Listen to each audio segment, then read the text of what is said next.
काही 2 ते 3 दिवसांअगोदर बीजेपीचं शिर्डीमध्ये एक अधिवेशन भरलं होतं. त्यात देवेंद्र फडणवीस, अमित शहा वगैरे आले होते आणि कार्यकर्त्यांना पहिल्यांदाच एक विजयानंतर, भव्य विजयानंतर ॲड्रेस करण्यासाठी अमित शहा महाराष्ट्रात आलेले होते. आणि तेव्हा त्यांनी शरद पवारांवर आक्रमण केलं की महाराष्ट्राच्या अस्थिरतेमागे म्हणजे 1978 ते 2024 पर्यंत जी महाराष्ट्रात एक प्रकारे राजकीय अस्थिरता आहे ती शरद पवारांमुळेच झाली, अशा प्रकारचे आरोप एक प्रकारे अमित शहांनी शरद पवारवर केले. आता ती क्लिप तुम्ही सगळ्यात पहिले बघा आणि एक्झॅक्टली अमित शहा काय म्हणालेत, तेव्हा मग नंतर आपण शरद पवारांनी काय अमित शहांना म्हणालेत आणि त्यावर एक प्रकारे दोघांचं कंपॅरिझन कसं होऊ शकत नाही आणि मी का म्हणतोय की शरद पवारांना अमित शहा अजून कळालेलेच नाहीत हे समजून घेऊ. तर सगळ्यात पहिला ती क्लिप तुम्ही पहा. महाराष्ट्र की विजय ने 1978 से शरद पवार जी ने जो दगा फटका की राजनीति शुरू की थी उसको 20 फुट जमीन में दफनाने का काम आप लोगों ने किया। उद्धव ठाकरे जी ने हमारे साथ जो द्रोह किया था 2019 को विचारधारा छोड़ी थी और बाला साहब ठाकरे के सिद्धांतों को छोड़ा था, झूठ फरेब कर मुख्यमंत्री बने थे, वो उद्धव ठाकरे जी को आपने उनकी जगह बताने का काम किया है।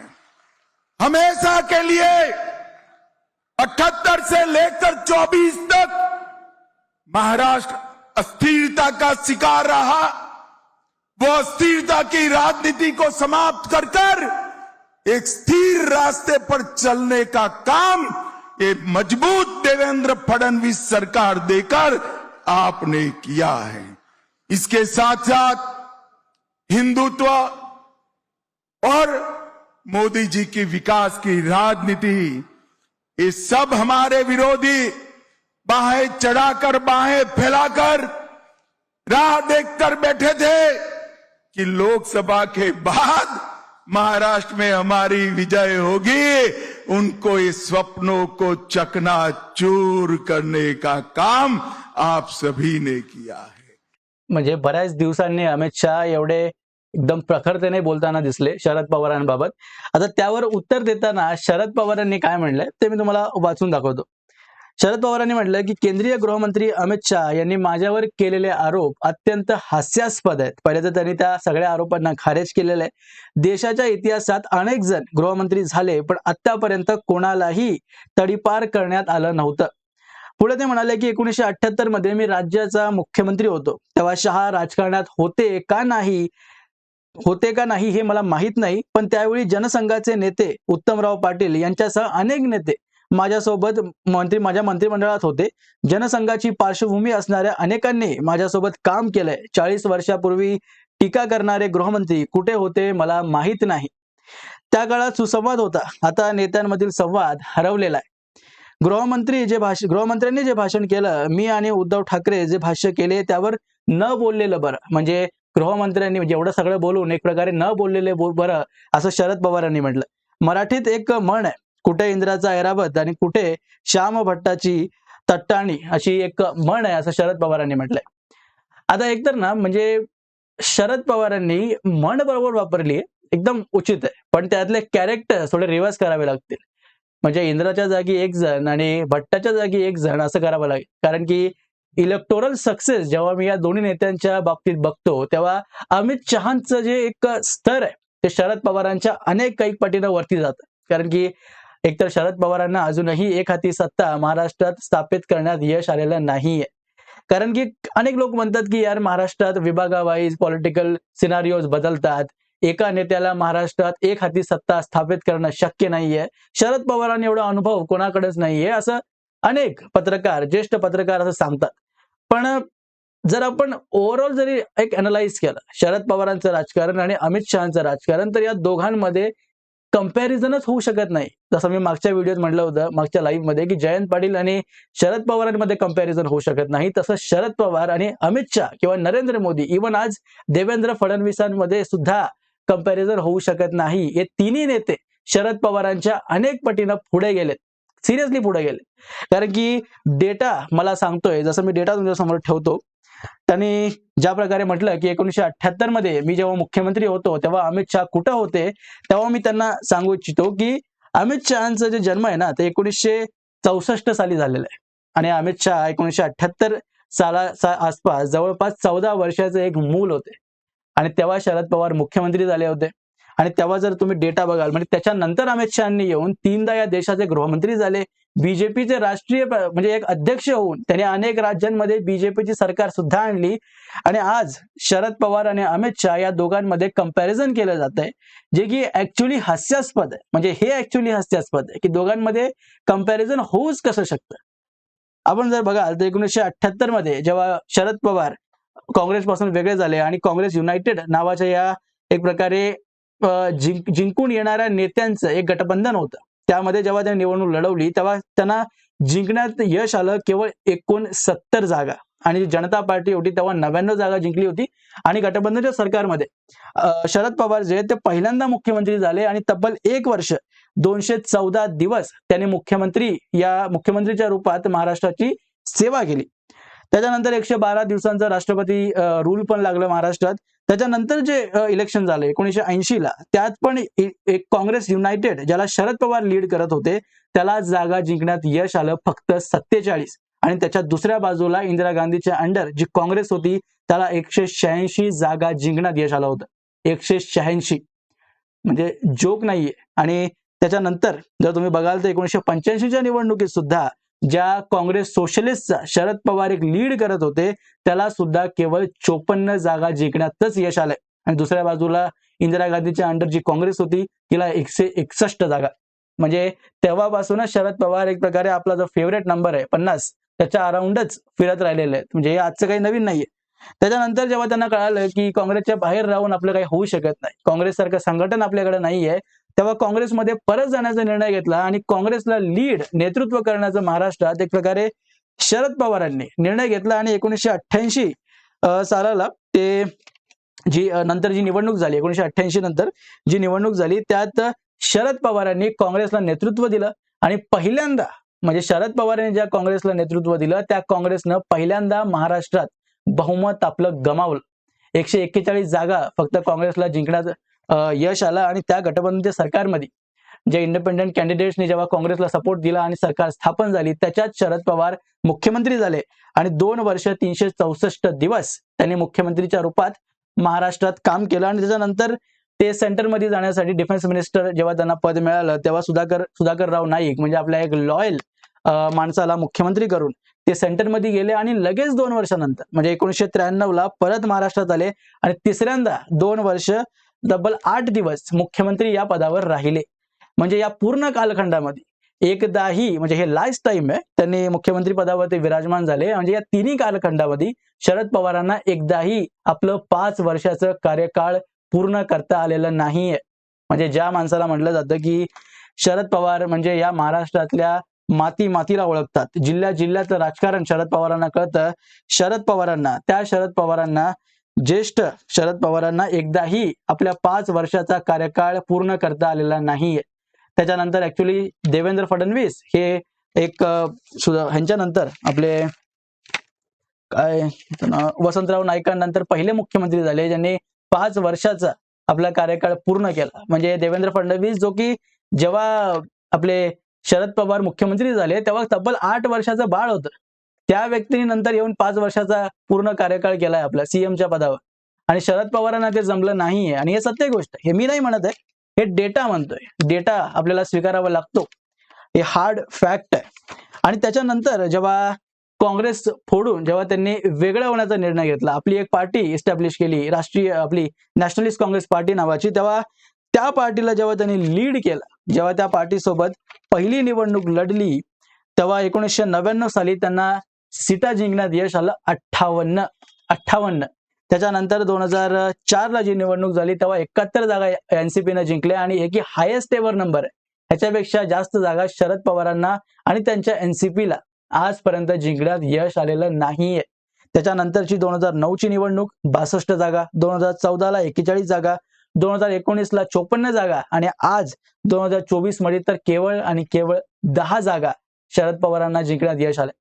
म्हणून शरद पवार जेव्हा म्हणतात ना, की अमित शहा आणि एक प्रकारे ते इंद्राचं जे कंपॅरिझन त्यांनी केलेलं आहे, तेव्हा मी म्हणतो, की अजूनही अमित शहा शरद पवारांना कळालेले नाहीये. कारण की तुम्ही अमित शहाचं इलेक्टोरल सक्सेस जर बघाल, ज्या प्रकारे त्यांनी 2014ला बीजेपीचं राष्ट्रीय अध्यक्षपद स्वीकारलं, म्हणजे 2014 ते 18 या कालखंडामध्ये महाराष्ट्र, हरियाणा, झारखंड, जम्मू अँड काश्मीर, आसाम, उत्तर प्रदेश, उत्तराखंड, मणिपूर, गुजरात, हिमाचल प्रदेश, त्रिपुरा, नागालँड, मेघालय, तब्बल 13 राज्यांमध्ये एकतर बीजेपीनं स्वतःच्या बहुमतानं किंवा गठबंधनमध्ये सरकारमध्ये प्रवेश करण्यास सक्सेस मिळवली आहे किंवा सरकार स्थापन करण्यात अमित शहाच्या नेतृत्वामध्ये बीजेपीला यश मिळालेलं आहे. म्हणजे एक अमित शहा जे 13 राज्यात बीजेपीला यश मिळवतात, यश मिळवून देतात आणि केवळ या राज्यातच नाही, 2014ची तुम्ही निवडणूक, लोकसभेची निवडणूक जर बघाल आणि ऑब्झर्व्ह केलाय तुम्ही त्याचा डेटा, आणि अनेक पॉलिटिकल अनालिस्ट हे बार सांगतात की अमित शहा जर बीजेपीत नसते ना, तर 2014ला नरेंद्र मोदी कधीही विजयी होऊ शकले नसते. नरेंद्र मोदीला बनवण्यात अमित शहा यांचा एक मोठा रोल आहे, बीजेपीचं संघटनात्मक ताकद वाढवण्यात. कारण की 2014च्या पहिला सुद्धा हिंदुत्व बीजेपीचा नॅरेटिव्ह होताच आणि 2014च्या नंतरही आहे, पण त्यात बदल अमित शहा या व्यक्तीने घडवलाय. कारण की संघटन कसं असतं, त्या संघटनाला कसं शेप दिलं जातं आणि एका पार्टीला पूर्ण देशभरात संघटनात्मक रूपानं कसं एक धाग्यात बांधलं जातं, हे अमित शहाने करून दाखवलेलं आहे. आणि शरद पवारांना अजूनपर्यंत बहुमतानं महाराष्ट्रात सुद्धा सत्ता स्थापन करण्यात आलेली नाहीये. आणि हे मी म्हणत नाहीये, पप्पू यादव जो की ऍक्च्युअली बीजेपीचा कट्टर विरोधी आहे, त्याचा विचारधारा सुद्धा तो मांडत नाही, तो आपल्या पॉडकास्ट मध्ये म्हणत होता. त्याची व्हिडिओ क्लिप तुम्ही बघा. बीजेपी में अमित शाह नहीं होते तो बीजेपी इतनी प्रगति 11 साल की बीजेपी नहीं करती. अमित शाह का जो कंट्रोल है, वाह रे वाह. और आज के डेट में अमित शाह चाणक तो है. फैन हो आप अमित शाह के? ये बीजेपी वालों को और कांग्रेस वालों को कंपल्शन होता है कि बीजेपी वाला बैठेगा तो 4 बार मोदी जी की तारीफ करनी है, कांग्रेस वाला रहेगा तो राहुल जी की 4 बार तारीफ करनी है. मैं एक बात बहुत क्लियर बता दूं, बीजेपी में अमित शाह नहीं होते तो बीजेपी इतनी प्रगति 11 साल की बीजेपी नहीं करती. अमित शाह का जो कंट्रोल है, वाह रे वाह. ऐसा भैया, ऐसा घर का कंट्रोल किसी एक अच्छा चाणक की जरूरत हर पार्टी में है. और आज के डेट में अमित शाह चाणक तो है. मैं इतना जानता हूँ कि अमित शाह जिस तरीके से वर्किंग है ना, काम करते हैं ना, वो पागलों की तरह जुनून है उसमें. मिले हो आप उनसे कई बार? कई बार व्यक्तिगत. हम तो अटल जी के साथ सरकार में थे. वो तो बड़ी, अटल जी की तो इज्जत सब करते हैं. अमित शाह जी के बारे में आप बोल रहे हो, ये थोड़ा सा नया है. मैंने कहा ना आपको कि अपने पार्टी के लिए वो चाणक की तरह भैया पागलों की तरह काम किया है. और नरेंद्र मोदी को बनाने में अमित शाह जी की बड़ी भूमिका है. फैन हो आप अमित शाह के? किसी के फैन नहीं हूं मैं. हाँ, उनके काम करने का जो जुनून है ना, हाँ. वो मुझे पसंद है. वो पागलपन मुझे पसंद है. मैं उससे ज्यादा बड़ी लकीर खींचता हूँ. पप्पू यादव जो अमित शहा आणि बीजेपीचा विरोधक आहे, एक विचारधारेच्या बाबतीत तो अमित शहाची प्रशंसा करतो आणि म्हणतोय की अमित शहा जर नसते तर नरेंद्र मोदी आज ज्या पदावर एक प्रकारे राष्ट्रव्यापी जो एक नेता नरेंद्र मोदीची बनली आहे, ती एक प्रकारे अमित शहा यांनीच बनवली आहे, असं पप्पू यादव म्हणतोय. मी नाही म्हणत आहे, पप्पू यादव म्हणतोय. त्यामुळं त्याचं तरी ऍटलिस्ट जे लेफ्टिस्ट जे सेक्युलर लोक आहेत ना, त्यांनी मानलं पाहिजे. पप्पू यादव त्यांचा फेवरेट आहे असं बघायला गेलं तर. त्याच्यानंतर ऍक्च्युली म्हणजे 2 टाइम, तिसऱ्यांदा आता गृहमंत्री सुद्धा अमित शहा झाले. म्हणजे गृहमंत्री 2 वेळा बहुमतच्या सरकारमध्ये आणि तिसऱ्यांदा गठबंधनच्या सरकारमध्ये. आणि ह्याच्यापेक्षा जास्त सक्सेस मला वाटत नाही. क्वचितच फार कमी लोक आहेत भारतात ज्यांनी एवढं सक्सेस मिळवलेलं आहे. आणि इलेक्टोरल सक्सेस मध्ये जेव्हा या 2 नेत्यांना कम्पेअर केलं जातं, शरद पवार आणि अमित शहा, तेव्हा मला हसायला येतं की शरद पवार आणि अमित शहा दोघांचं कम्पेअर होऊ कसं शकतं. म्हणजे एक नेता जो आपल्या राज्यात, ज्याला महाराष्ट्रात एक म्हणजे त्याचं एक रोल मॉडेल मानलं जातं, शरद पवारांना एक रोल मॉडेल मानलं जातं, आणि त्या रोल मॉडेल नेत्यांनी आजपर्यंत बहुमतानं सरकार सुद्धा स्थापन केलेलं नाहीये. आणि दुसऱ्या बाजूला अमित शहा, ज्यानं तब्बल 13 राज्यांमध्ये बीजेपीला पसरवलंय, अख्ख्या राष्ट्रामध्ये म्हणजे भारतभरामध्ये बीजेपीचं संघटन बनवलंय, त्या अमित शहाला आणि शरद पवारांची कंपॅरिझन कसं होऊ शकतं यार, कसं होऊ शकतं. आणि ह्याच्या पण वरती जाऊन लोक नरेंद्र मोदी यांच्याशी कम्पेअर करतात. अरे नरेंद्र मोदी तर 2 वेळा बहुमतानं प्रधानमंत्री झालेत. प्रधानमंत्री अजूनपर्यंत इथं शरद पवारांना मुख्यमंत्री होणं शक्य झालेलं नाहीये बहुमताच्या सरकारमध्ये. इथं 2 वेळा नरेंद्र मोदी बहुमताच्या सरकारमध्ये प्रधानमंत्री झालेले आहेत आणि तिसऱ्यांदा गठबंधनच्या सरकारमध्ये सुद्धा, म्हणजे पंडित जवाहरलाल नेहरू याच्यानंतर हा पहिला व्यक्ती आहे नरेंद्र मोदी ज्यानं तिसऱ्यांदा प्रधानमंत्री पदाची शपथ घेतलेली आहे आणि त्या व्यक्तीला शरद पवारांशी कम्पेअर कसं केलं जाऊ शकतं? म्हणजे हा सगळ्यात मोठा जोक आहे. आणि ज्या प्रकारे महाराष्ट्राची मीडियाने शरद पवारांना एक डोक्यावर चढवून ठेवलंय, शरद पवार म्हणजे देव, त्यांच्यावर कमेंट करणं चुकीचं आहे. म्हणजे डेटा वाईज आपण का कम्पेअर करू शकत नाही? मला ह्याच्यावर हसायला येतं. डेटा वाईज डेटा आपल्याला सांगतोय की या नेत्यांची शरद पवारांशी कम्पेअरच होऊ शकत नाही. शरद पवार आणि हे बाकीचे नेते ह्यांच्यात फार मोठा गॅप आहे यार, फार मोठा गॅप आहे. नरेंद्र मोदी 4 वेळा गुजरातचे मुख्यमंत्री राहिले बहुमताच्या सरकारमध्ये. तब्बल 12 वर्ष 227 दिवस लगातार नरेंद्र मोदींनी गुजरातमध्ये मुख्यमंत्री पद भूषवलंय आणि बहुमताचं सरकार आहे. आता तुम्ही म्हणाल की महाराष्ट्र आणि गुजरातमध्ये फरक आहे. हो, आहे फरक. पण कुठल्याही राज्यात लगातार 12 वर्ष एकच व्यक्ती मुख्यमंत्री राहणं शक्य नाहीये. अँटी इन्कम्बन्सी नावासारखी पण गोष्ट असते की नाही? नरेंद्र मोदी तिसऱ्यांदा लगातार मुख्यमंत्री होणं, 4दा गुजरातचे मुख्यमंत्री होणं. Narendra Modi is much larger, म्हणजे एवढी लार्जर इमेज आहे त्यांची की शरद पवारांना त्यांच्याशी कम्पेअर करणं जोक आहे, सिरियसली जोक आहे. आणि इव्हन आता तर इतर म्हणेन देवेंद्र फडणवीसांशी सुद्धा कम्पेअर करणं चुकीचं आहे. कारण की शरद पवारांना एकतर आपल्या एनसीपीला सुद्धा आणि काँग्रेसला जेव्हा त्यांनी लीड केलं तेव्हा तर काँग्रेसने बहुमत गमावलं आणि देवेंद्र फडणवीस दुसऱ्या बाजूला 2014चं जरी आपण सोडलं की नरेंद्र मोदी यांच्या नेतृत्वात बीजेपीला 122 जागा मिळाल्या, व 2019ला आपल्या देवेंद्र फडणवीस यांच्या नेतृत्वात बीजेपीला 105 जागा जिंकण्यात यश आलं आणि 2024च्या निवडणुकीत 2014च्या निवडणुकीच्या पेक्षाही, म्हणजे मोदी लाटेपेक्षाही 132 जागा, जेव्हा की परिस्थिती बीजेपीच्या अनुकूल नव्हती. बिलकुल मीडियामध्ये बीजेपीला असं सांगितलं जात होतं की 80 जागा सुद्धा मिळाल्या तर फार मोठी गोष्ट, म्हणजे बीजेपीसाठी ही एक प्रकारे अचिव्हमेंट असेल जर त्याला 80 जागा जिंकण्यात आल्या. आणि तशा परिस्थितीत देवेंद्र फडणवीसांनी 132 जागा जिंकून दाखवल्या. त्यामुळे त्यांचं कंपॅरिझन सुद्धा शरद पवारांशी आज केलं जाऊ शकत नाही. शरद पवार अनुभवाने जरी मोठे असले तरी इलेक्टोरल सक्सेस हे बार बार सांगतं की देवेंद्र फडणवीस, अमित शहा, नरेंद्र मोदी हे तिन्ही नेते शरद पवारांच्या अनेक पटीनं पुढे गेलेले आहेत आणि हे स्वीकार करावं लागतं. ते एक तुम्ही ऐकलंय का, बंगालमध्ये एक एक्झाम्पल, म्हणजे तिथली लोक अशी असतात की त्यांना काहीही सांगितलं ना आज की बंगालमध्ये असं आहे यार, किती प्रॉब्लेम आहे तुमच्या बंगालमध्ये, मग ते लोक सांगतात नाही नाही आमचा इतिहास असा आहे, आम्ही रवींद्रनाथ टागोरांना दिलाय. म्हणजे ते लोक इतिहास सांगतात. आजची परिस्थिती स्वीकार करायला ते लोक तयारच होत नाहीत. त्यांना तुम्ही कितीही डेटा सांगा, त्यांना तुम्ही अनेकदा समजून सांगा की आज पश्चिम बंगालमध्ये काय परिस्थिती चालू आहे, या सगळ्यांना नाकारून ते लोक बार बार इतिहासच आपल्याला सांगत असतात. आणि हे ऍक्च्युली दुर्दैव आहे की एखादा व्यक्ती जर केवळ इतिहासातच रमून राहण्यात आपल्याला एक प्रकारे यशस्वी मानतोय आणि आजच्या परिस्थितीला मान्य करायला तयार नाहीये, तर मग भविष्य त्याच्या पक्षाचं फार अवघड आहे असंच म्हणावं लागेल. त्याच्यानंतर जर आपण बघितलं तर शरद पवारांनी जे म्हटलं की आजकाल समन्वय नाहीये पार्टींमध्ये, एक प्रकारे ऐकलं जात नाहीये. एक तर तुम्ही बघा की ज्या काँग्रेसने जेव्हा नरेंद्र मोदी पहिल्यांदा आमदार झाले आणि नुकतेच महिनाभरच झाला होता त्यांना मुख्यमंत्री पद सांभाळून आणि 2002चे दंगे झाले आणि त्या दंग्यांमध्ये नरेंद्र मोदी यांच्या इमेजला टार्गेट केलं गेलं. बार बार त्यांना जाणून बुजून मीडियाद्वारा, म्हणजे जी काँग्रेसची पालतू मीडिया होती तिनं शिव्या शाप टाकल्या. आणि आज त्याच व्यक्तीकडून तुम्ही कसं अपेक्षा करू शकता की एवढ्या शिव्या घातल्यानंतर तेव्हा त्याला मदत तुम्ही केली नाही? एकतर तुम्ही जर क्लिप ती नरेंद्र मोदींची बघितली असेल तर त्यांनी मध्य प्रदेश आणि आपल्या शेजारच्या राज्यात जिथं काँग्रेसची सरकार होती त्यांना पोलीस मदतीसाठी हाक मारली होती आणि तेव्हा जर त्यांना काँग्रेसने मदत केलेली नाही आणि 2014च्या निवडणुकीत तर नरेंद्र मोदीवर कित्येक आरोप लावले यार. म्हणजे आरोप लावणं वेगळी गोष्ट आणि शिव्या घालणं वेगळी गोष्ट आहे. म्हणजे शिव्या ज्या व्यक्तीला तुम्ही घालता त्याच्याकडून तुम्ही समन्वय ठेवण्याची अपेक्षा करता, ही पण एक आयरनी आहे.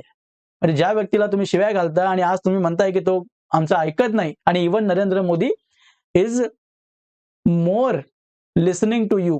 आणि जी ऑपोजिशन आहे ना त्या सगळ्यांना नरेंद्र मोदींनी जेवढं ऐकलंय तेवढं कधीच काँग्रेसने बीजेपीला, आणि जेव्हा हे बाकीचे पक्ष विरोधात होते तेव्हा काँग्रेसने कधीही इम्पॉर्टन्स दिलेलं नाही. इंदिरा गांधी एक्झाम्पल आहे, जवाहरलाल नेहरू एक्झाम्पल आहे, यांनी कधीच विरोधी पक्षांना महत्व दिलेलं नाही, कधीच नाही.